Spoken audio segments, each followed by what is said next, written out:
Playground. Hooray! The Celebrity Jobber Podcast with Jeff Zito. If you like what you hear, please subscribe, give a 5-star rating, and leave a review. Check out all our past episodes on Apple Podcasts, Spotify, or wherever you pod. What if these celebrities weren't famous? What would they have become? What was their first job? We're about to find out. Oh, man, I am so excited for this episode. You know, I like talking to all people, all celebrities. I love finding out, you know, what makes them tick, obviously what their first job was and what they might be doing, you know, if they weren't famous. Because, you know, it's interesting. You know, you're like one big break away from becoming just an ordinary Joe, you know, if you didn't have that big break. I mean, what would have become of Joe Perry? You know, here's a guy that is a legend, an icon in the band Aerosmith, and then also has a couple other side projects like the Joe Perry Project, which he's had for quite some time. We'll talk about that a little bit later on. And the Hollywood Vampires, which is that band he has with Johnny Depp and Alice Cooper, and they constantly tour. So, I mean, look, the guy is in one of the biggest rock bands of all time and still has like side projects and does other band stuff and tours. So he stays extremely busy. I just read the other day that the Aerosmith album Toys in the Attic turned 48 years old. So I'm not even 48. I'll be 48 in a month. That album is older than me, has some iconic songs like Sweet Emotion and Walk This Way. 48 years old is that album. Unbelievable. Let's talk a little bit about Aerosmith's progression, you know, from the 70s, really big, really famous, and through the 80s, kind of not that famous. There was some substance abuse, and the band had some, you know, internal problems. It's very well documented how Aerosmith, you know, got into some drugs, and things really weren't that good for them in the 80s. But the song that I just mentioned that was on Toys in the Attic, Walk This Way, was a song that got brought back to life in the mid to late 80s as Run DMC covered it. You remember that? Run DMC covers Walk This Way. They bring Aerosmith into the music video, and all of a sudden, it seemed like from that point on, two things.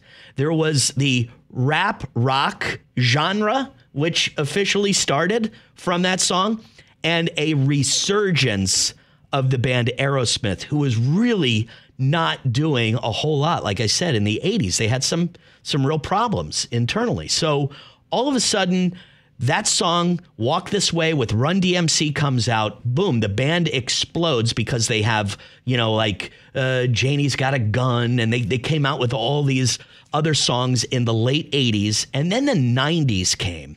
And I mean, Jesus, if Aerosmith didn't perform at every friggin' Super Bowl in the 90s because I Don't Want to Miss a Thing and those songs, Crazy, and the videos with Alicia Silverstone. I mean, these guys were like in their 40s in the 90s and having this unbelievable second wind, which arguably could have been even better than their first explosion in the 70s. Really? Yeah, man. Unbelievable rock band. I'm just so honored to speak with our guest today on Celebrity Jobber, lead guitarist of the band Aerosmith, and the legendary Joe Perry. How's it going, man? It's going good. I'm here in the Tampa Bay area, so is the word on the streets correct about you spending some time in Longboat Key? Spending time there. I live there. You live there full time? I live like about a quarter of a mile from Brian Johnson.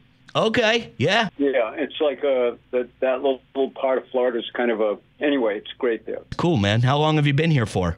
I think going on 20 years. Oh, wow. Off and on. You know, I mean, it's tough to say. I mean, I've had a farm up in Vermont, and I lived in Boston, so just outside of Boston. So we've been spending most of our time in Florida. It's been unusual because of the whole COVID thing. Kind of stay in one place for a while, right? Which was new for us. I never could conceive of actually making a living and sleeping in your own bed more than a month at a time. Right. Well, tell me. I hear you are a fan of the water. Is that correct? I read somewhere that you were trying to become a marine biologist, or aspired to become a marine biologist early in life. Is that true? Yeah, I was born to be in the water. There's no doubt. I mean, I look back and it's there's a magnet pulling me that way. So I need to be close by, and my wife Billy is the same. She needs to at least see it, live by it, live near it. We love traveling the world and seeing all the different places, but we need to be near the water. And more important, I like to be in it.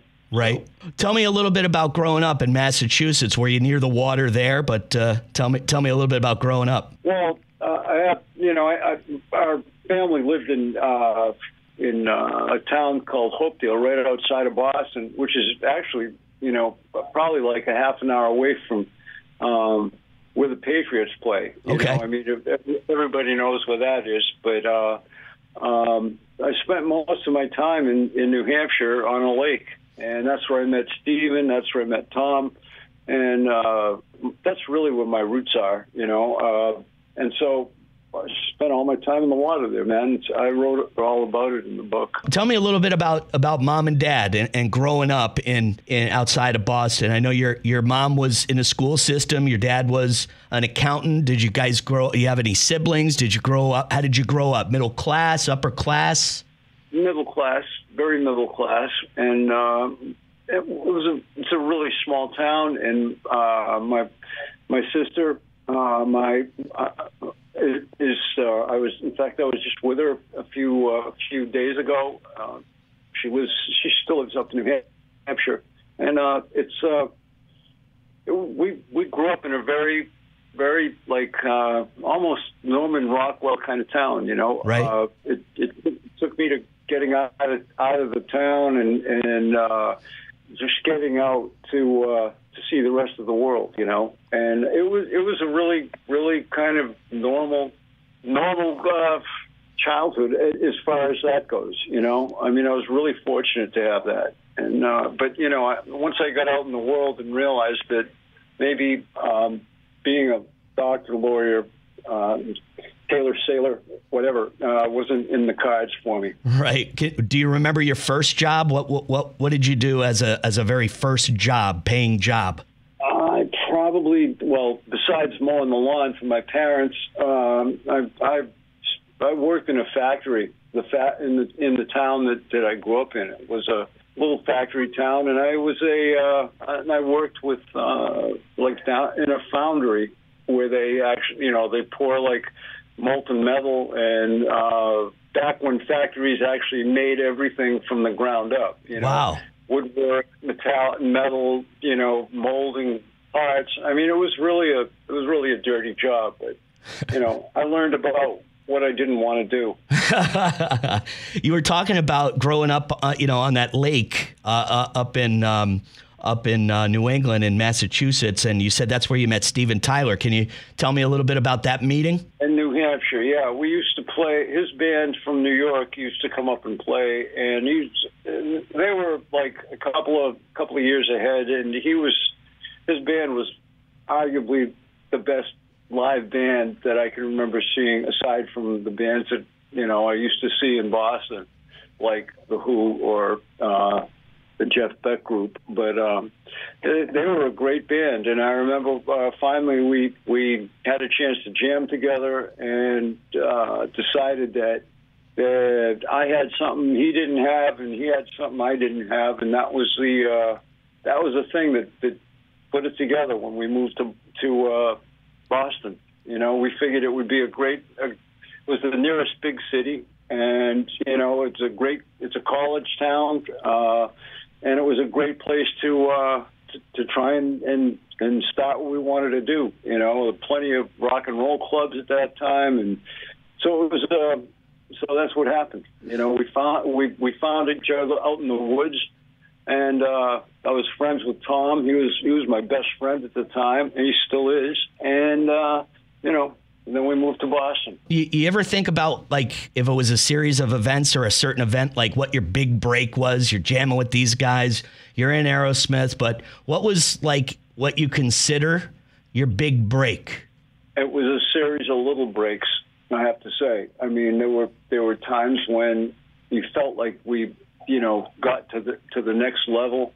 I think it was when maybe after the first album came out and the record label was ready to dump us, and we went out and we toured a bunch around, and we started to play outside of Boston, and we were making noise, because it's the same advice I give kids now that ask me, what do you do? The only thing you can do is play great and write songs that excite your fans in the audience, you know, in a club or whatever. And that's kind of what happened. Every place we played, people walked away going, wow, you know, it would be singing our original songs. So that's it. And I remember that couple of dates in Boston after the Dream On single came out. People started to come to the gigs, and it wasn't just our friends and people that you ran into hanging around town, you know, right? And hand tickets out, you know. I mean, it felt like there was something going on, and that was probably the time.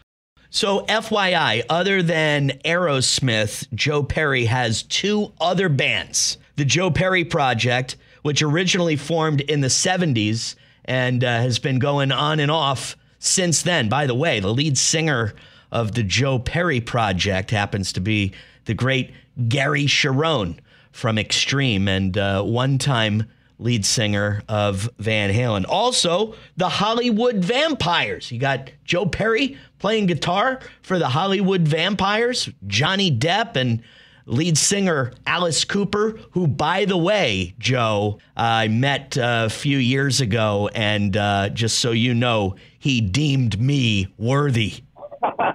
Joe Perry currently on tour with both bands, the Joe Perry Project and the Hollywood Vampires. You can get tour dates on his website, joeperry.com. It's a real honor, man. Great talking to you. Thanks so much. All right, thanks. Hey, huge fan. Really appreciate it. Good. Thanks a lot, man. I mean, can you imagine growing up in a small town and seeing Joe Perry running around? Because kind of that's the way I'm feeling right now. I grew up in this little coastal town in Sarasota, Florida. During high school, that's where I lived. And, you know, they used to call it God's waiting room because there was a lot of old people there. Joe Perry from Aerosmith must stick out like a sore thumb in Longboat Key. Let me tell you something about Joe Perry, though. I mean, the definition of cool. You know what I mean? He's 72 years old. He's got that little snarl like Elvis used to have. And I mean, some iconic guitar licks. Don't even let me, Back in the Saddle and Walk This Way. I don't want to start naming song by song, but I mean iconic. Okay, Aerosmith, iconic.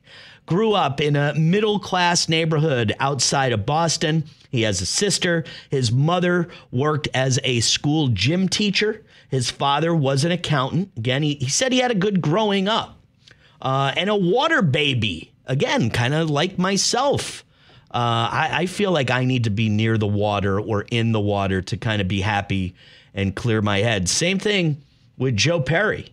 Now he lives in Florida, but, he's spent some time near the water up in Boston and Cape Cod and then at a big ass lake in New Hampshire.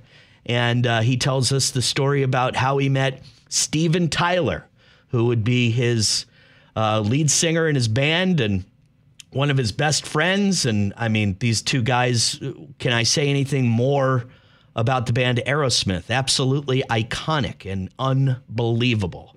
His first job in a factory, and he said it was somewhat of a dirty job, but what I found interesting was his love of the water and how he aspired to become a marine biologist. He did come out with a book a little bit ago. And in the book, talked about wanting to follow in the footsteps of his hero, who was Jacques Cousteau. And he wanted to become a marine biologist because he was so fascinated with the water. And I thought that was really interesting, he wrote in his book. But he wasn't good in school. He, later in life, diagnosed with ADHD, which, caused him problems in school. And it wrote about it in his book, Rocks, My Life In and Out of Aerosmith. So I kind of thought that was interesting. Could you imagine Joe Perry, a marine biologist? Reminds me of the Seinfeld episode when George Costanza is lying about being a marine biologist, and then there's a beached whale, and it's like, oh my gosh, is there a marine biologist? And then, all of a sudden it's Joe Perry. Can you imagine if Joe Perry was a marine biologist? Well, I think he did a lot better for himself as a lead guitarist in the band Aerosmith. Awesome episode of Celebrity Jobber, which you can listen to simply by going to celebrityjobber.com. I mean, we're on everything. Apple Podcasts, Spotify, wherever you pod. On Instagram, Celebrity Jobber Podcast. And please, if you like us, give a 5-star rating and leave a review. That'd be really cool. Man, I don't know how we can top this, but don't worry. We'll keep them coming. Another episode of Celebrity Jobber in the books. As always, I thank you for listening. I'm Jeff Zito. See you next time.